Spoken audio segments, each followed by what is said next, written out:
The first thing I want to do is say a prayer, because when I wrote the book Original Thinking, I investigated the origin of the word thinking and found out it was thanking in English, French, Dutch, Norse, Frisian, German, and Old Anglo-Saxon, and probably a whole lot more. Those are the only ones I found. So, prayer is very important to me, and I'm grateful for the opening prayer that was said here today. And grateful for Jesse bringing that up. That was awesome. Thank you so much.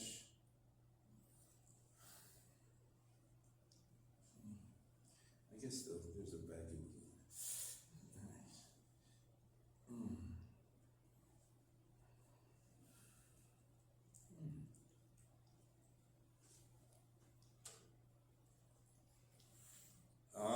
Beloved Creator,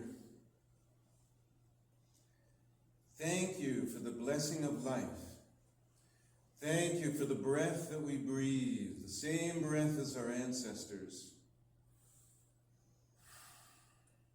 Thank you for the light of the sun that gives us light, life, and energy, the same light that blessed our ancestors. Thank you for the waters everywhere. The water is held in the sky, a lot of water held in the sky in New Mexico. The water in the sky, the water below the earth, the water in the rivers, streams, lakes, oceans, water in our heart that connects to nature. And thank you for Pachamama, Mother Earth, that we're born from, that we return to. And thank you for all the critters on the earthworm, named after her mother. Has no eyes, but it can see, has no ears, but it can hear, it can feel through the vibrations.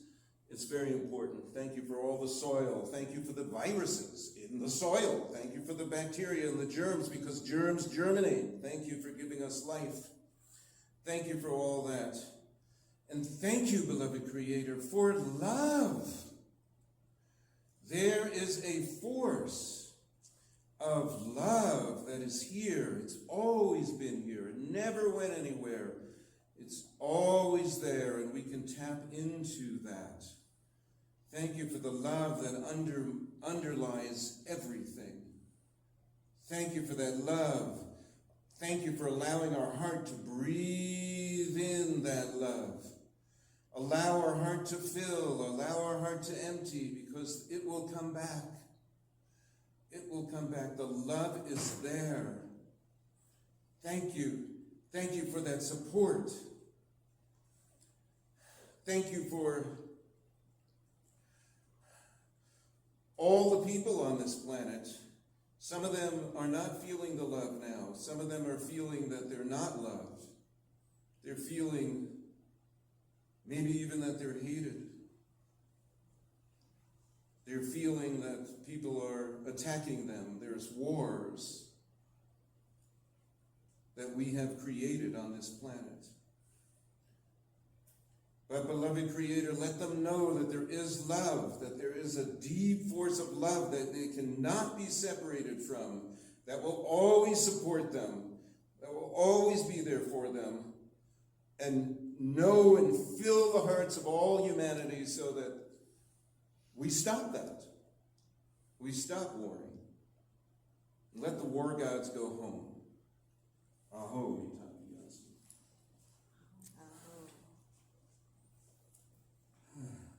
So, I want to start with prayer, but, I also want to tell a lot of stories. and actually, the book, Original Love, has its own origin story. So, and that happened about 6 or 7 years ago. My beloved wife, Tomoko, comes home, actually, it's in the morning, first thing in the morning. She just says to me, "You're going to write a book called Original Love." And I didn't know where, she never makes predictions about my future, ever. She's never done it before or since. But that morning, she was moved. Spirit spoke through her and told her, "You're going to write a book called Original Love." So I knew that was important. Took out my computer, opened up a folder, started it, Original Love. I was writing then a book called Original Politics. And so I continued to write that. I went up to Taos a year later, and I was meeting with this woman named Jean Ellis Sankari, talking about teaching at UNM Taos. And she says to me, she's talking about teaching there, but she interrupts herself in the middle of a sentence and says, I just got a download. You're going to write a book called Original Love, and it's going to be the third in a 3-part series with original in the title. And so, well, what was really interesting is when she said that, I had changed the title of Original Politics to Sacred Politics. And that's the title that Select Books had given me a book deal under. But I realized then that I needed to change it back. So I did. And then the book actually flowed better, and I got my own download for how to write the book, which is really more about remembering love for Mother Earth. It's not about, romantic love is only a part of it. It's only a small part of it, really. So that's one story, its own story. And then there's many stories about love. Beautiful, old stories about love. And I'm not really talking about romantic love here. I'm talking about love. Empedocles, very, very long time ago, talks about, and most people consider that he was talking about the 4 elements. They give him credit as the creator of the 4-element theory, but really what he was doing was he was talking about the 4 roots, and he named them after gods and goddesses. He named them Zeus, Hera, Nestes, and Adonis. And that was kind of cool because gods and goddesses, they're moving around, they're interacting, they're mixing it up. And you know what? So do the elements. Light, air, water, earth, you really can't separate them. But there's another thing that Empedocles said. He said in the origin of the cosmos, there were these 4 roots, and there was love. Love was what kept the elements together. Love is what kept the elements together. But Empedocles also said that the cosmos wasn't fully formed until strife came in. And ever since, love begets strife and strife begets love. We've kind of been going around that circle. But that reminds me of another story. My buddy Dan Moonhawk Alford told. It's one of my favorite stories. Moonhawk was 10 years old, and his father took him to his place of work. And that was, his father was a longshoresman, working up on the coast of, got it? Thank you. Working up on the coast of California, where the big redwood forest was. And so they spent the morning on a jitney. They were stacking up logs, and that was fun for a 10-year-old boy. And then lunch came, and they took their lunch break, dangling their legs, looking out over the Pacific Ocean. And this was the first time Moonhawk had ever seen the ocean. So he says to his father, Dad, that sure is a lot of water out there. And his father says, Yep, and that's just the top of it. Now, that's how I feel about love. You know, when my wife said to me, you know, you're going to write a book about original love, I mean, honestly, I thought that was daunting. Love is a mystery beyond where we could possibly understand. But it's still something very interesting, very compelling. So, you know, there's I'll tell you another story. The separation of the sexes, one of my favorite stories that Plato told us. And it came down through Plato. And Plato tells it, and he's talking about the first human beings. They were all double-sexed beings in a single body. And most of them were female-male, but some were female-female, some were male-male, some were androgynous. You know, you had the gamut. But these beings, they were double everything. They had 4 arms, 4 legs. They had, as Jesse was talking about, 2 faces. You know, they had 2 faces. And they moved in this most bizarre, they moved doing cartwheels. That's how they moved. They could move very fast. And so the gods became fearful of them. They thought, oh my God, these humans, they've got out of control. We're going to have to cut them down to size. Basically, that's exactly what they did. They determined that they would cut them in half like a flatfish. And they did. And you know what happened when they did that? The couples hugged each other. They didn't eat. They didn't sleep. And they started to die. They could not be separated. Finally, the gods took pity on the humans, and they rearranged their genitalia so they could continue hugging each other and have sexual intercourse, and they could perpetuate the species. And because supposedly before then they perpetuated the species like a cicada throwing their seed on the ground. That's how they did it. So that's an interesting story. I don't know. I gotta get a little. Yeah. It's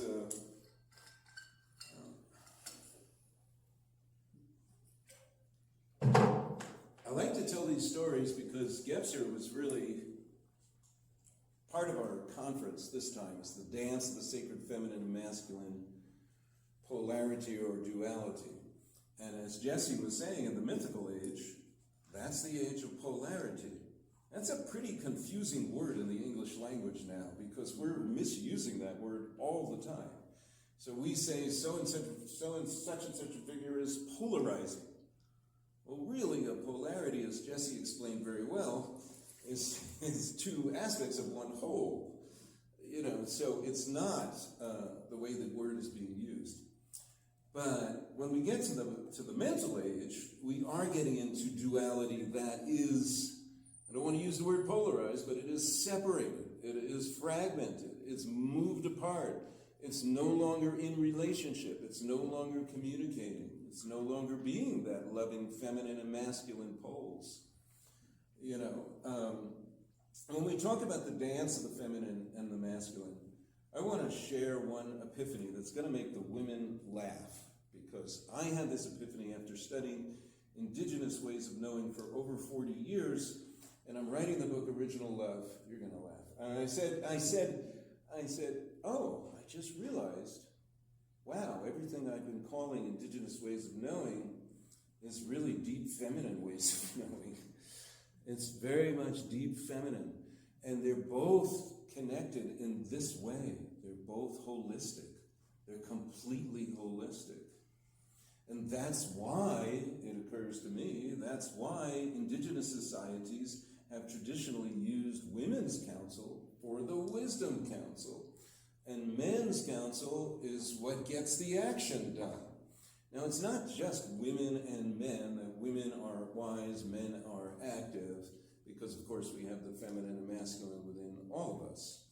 But you could, and it's very capricious, got to be careful when we're talking about the feminine and masculine, because everybody wants to call the moon feminine and the sun masculine, but I am married to a Japanese woman, and Amaterasu is the sun goddess in Japan. So it's not always that way. It's not always that way. Yeah, it's not always that way. But I love the way indigenous societies have done this, where, for instance, among the Haudenosaunee, it was the women, the clan mothers, who selected the male chief. They nominated him, and they had the right to remove him if he committed malfeasance of any kind, including if he was disrespectful to the women. The clan mothers held the right to call a grand council at any time to give their input. But basically, if things were working well, it might seem to an outsider like the men were running things, but they weren't. It was very, very balanced. It was very, very balanced. And the same thing with the Blackfoot today. If you want to go to a Sundance, the day that this Sundance, and really the Sundance never ends, but this year's Sundance will start, the day it'll start, can never be determined until the Women's Council meets and they decide to give the men the idea of when it's going to be, and then it gets enacted. That seems to be a very beautiful way to marry feminine and masculine energy. It's a very beautiful way. But ultimately, love is beyond any of this. It's beyond the feminine or masculine. It is something I can't quite say, but I'm going to read you the end of my book. It's just 4 pages, but I like doing it. So let's. This is a chapter called "Opening the Love Window," and this chapter will demonstrate how vast love is. In the spring of 2024, a total eclipse of the sun occurred throughout significant portions of North America, including Mexico, the United States, and Canada. During the eclipse, both Jupiter and Venus became visible with the naked eye. I found this auspicious, as Jupiter represents expansion and growth, and Venus love, beauty, and harmony. Together, they represent expanded consciousness around love. Could this be the beginning of a new era? If we are to expand our consciousness around love, we have to start seeing ourselves as nested in the whole of nature. Nature is not only on this planet, but includes the entire cosmos. How can we participate in this great mystery? Indigenous peoples can provide something of a roadmap for how to do this. The most routine greeting in the Navajo language, often translated as hello, is yate. But yate does not mean simply hello, even as it is commonly used as a greeting upon meeting up with someone. According to Navajo elder David Begay, Ya refers to the universe and Ate to existence. So to say Yate is to invoke our participation in something much larger than ourselves. Yate is similar in certain respects to the Arabic salam or the Hebrew shalom, for these words imply peace, harmony, unity, and well-being. Yet the Navajo expression, according to Begay, has specific cosmic implications, acknowledging that Earth is a participant in a much larger universe.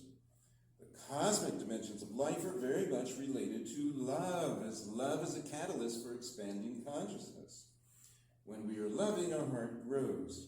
We become larger by becoming receptive, open, and accepting. Like a river, we take in whatever enters our banks. The old receives the new, and all becomes water, whose essence is love and light. We effortlessly flow, forgive, forget, and transform into something greater. We expand to become more loving than we knew possible. None of this is directed by personal ambition or will. It all happens organically, directed by divine will, which is original love. We start from a place of origin on Earth, then reach out to the greater cosmos that surrounds and unfolds us. Mother Earth is the mother of life on this planet, but she is part of an even larger family. Her love is connected to the love of the sun, moon, and other planets in the solar system, the galaxy, and surrounding galaxies. All are family. We are nested in a loving cosmos that feels magical, mysterious, and whole. The trilogy, original thinking, original politics, and original love. The trilogy began with the seed question posed by Leroy Littlebear. Is it possible to come up with an original thought? I realized then that the word original had flipped its meaning from origin to time. This led to the epiphany that the West had essentially replaced place with time. The ramifications of this were earth-shaking. When origin becomes the beginning instead of a place, there is no rooting, no center from which we came, and no place to return. The hero never returns home. There is only novelty.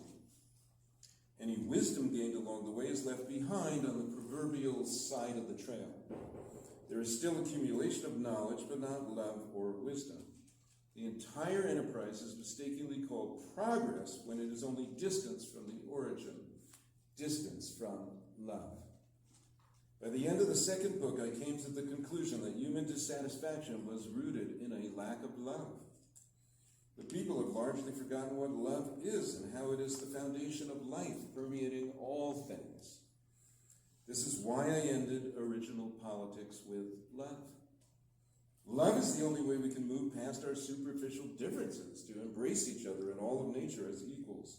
Love is the way we can leave a better world for the next 7 generations, which includes restoring the air, water, and soil to its original clean and pure state.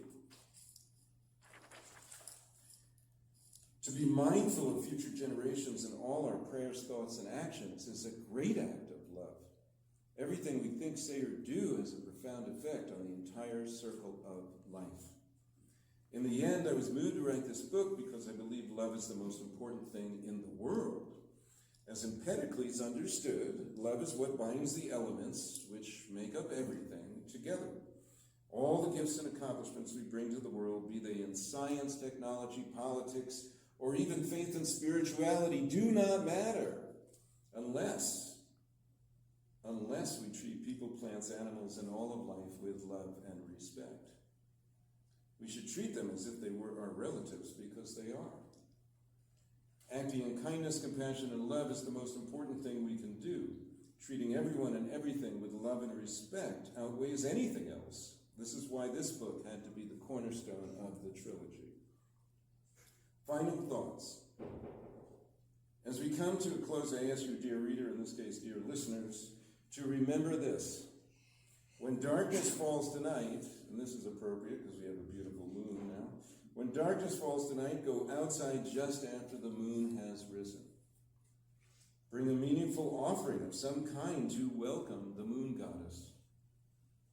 Give thanks to the goddess for the gentle and loving way she pulls the earth's waters closer to her, affecting the tides and all water beings like us.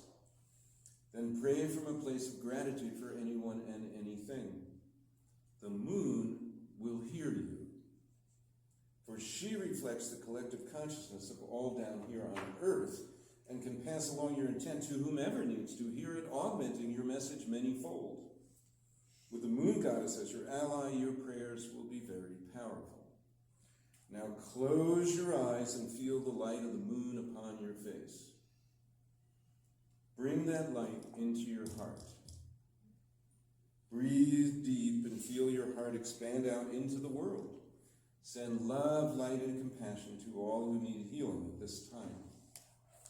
Your love is needed around the world, and Grandmother Moon is a great vehicle for sending love to your ancestors, spouse, relatives, or whomever you wish.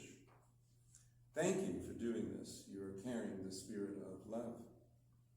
The great poet Rumi, who also embodied love, once wrote these words. At night I open the window and ask the moon to come and press its face against mine. Breathe into me, close the language door, and open the love window. The moon won't use the door, only the window.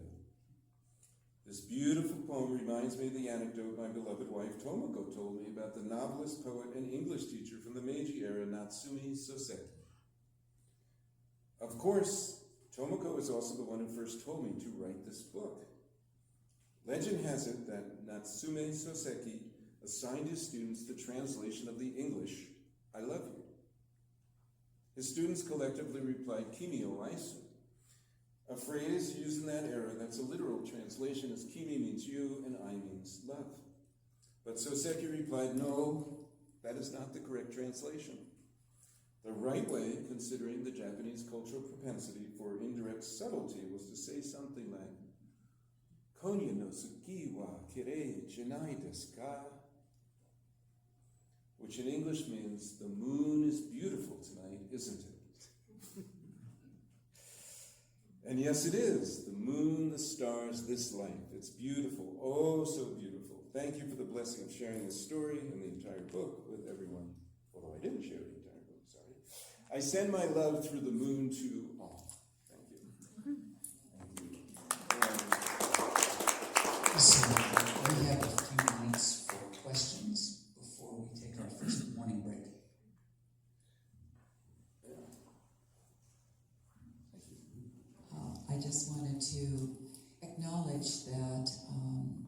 quite a movement going on right now that I've been part of called Complicit No More Land Justice Futures, that is being headed up by a Haudenosaunee elder by the name of Mama Bear. She goes by the name of Mama Bear.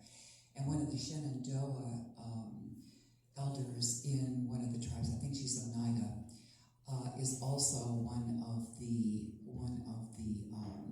elders that are there to advise us who are, the progeny of the settlers, as to what we can do to come back to love, just as you say, and it's the Haudenosaunee that are still carrying out those practices, but now expanding their reach to include many of us.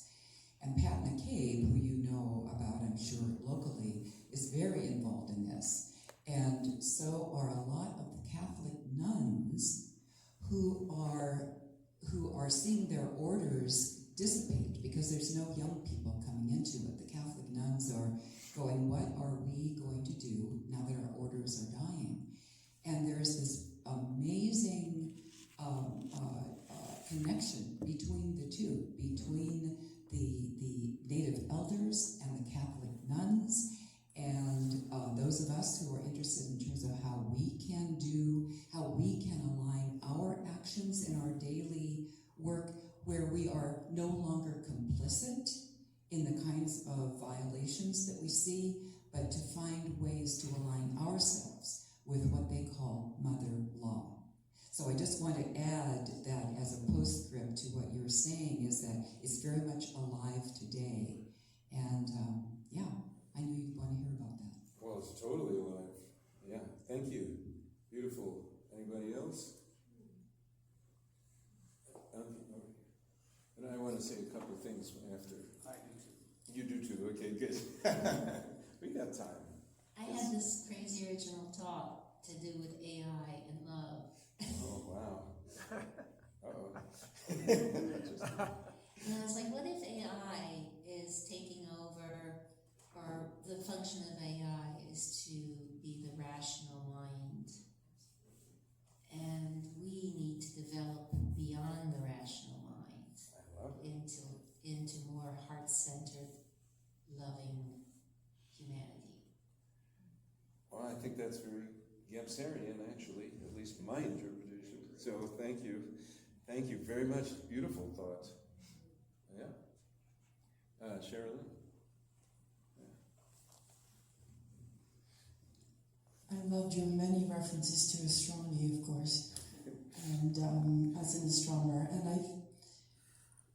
I wonder about a world where we could invoke your presencing with the moon, along with teaching about how the phases work, right? So you bring in the scientific understanding with the experiential communion or connection, right? And the prayer that you're offering, right? Wouldn't that be a more integral form of science education, astronomy education? And so you've triggered some thoughts, as well as the despotism of the eye.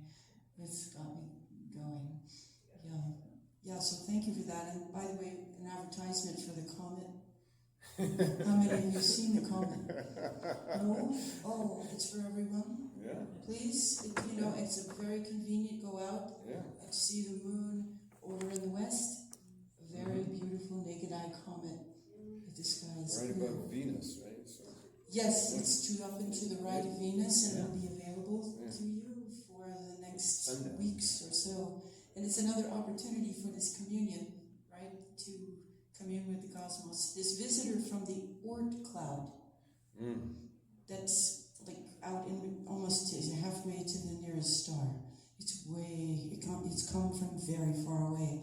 And contemplating the science together with the photons reflected from the sun going in your eye from the comet is a powerful, integral experience. And I think we need to talk about how we make science education more a part of this. Thank you for using one of my favorite words, communion, which it's It means the etymology is from a common origin. So that's a very beautiful word. Thank you. For Gebser's conference yesterday. So Gebser was, among other things, a philologist, and if you read Gebser, he'll use a word and then he'll explain where the word comes from and how the word means things that we didn't think it means.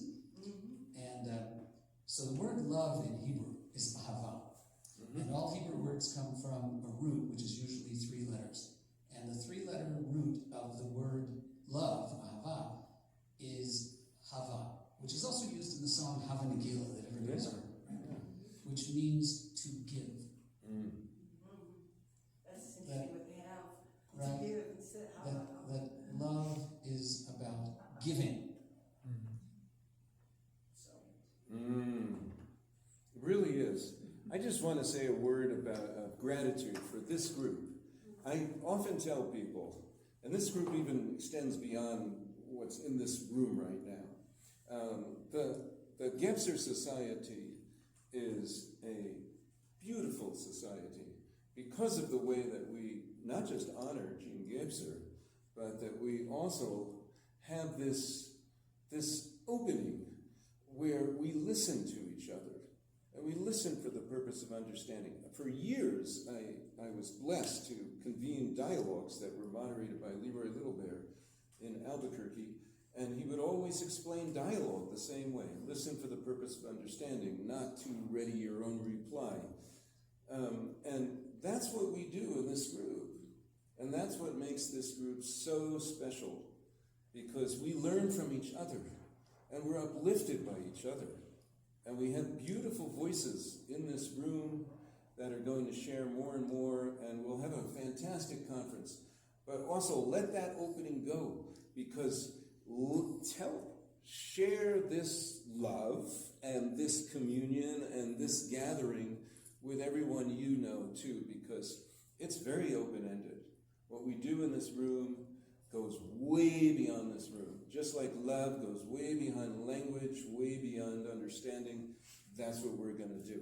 It's going to be so beautiful. So thank you. Thank you for the blessing of presenting a little, and thank you all.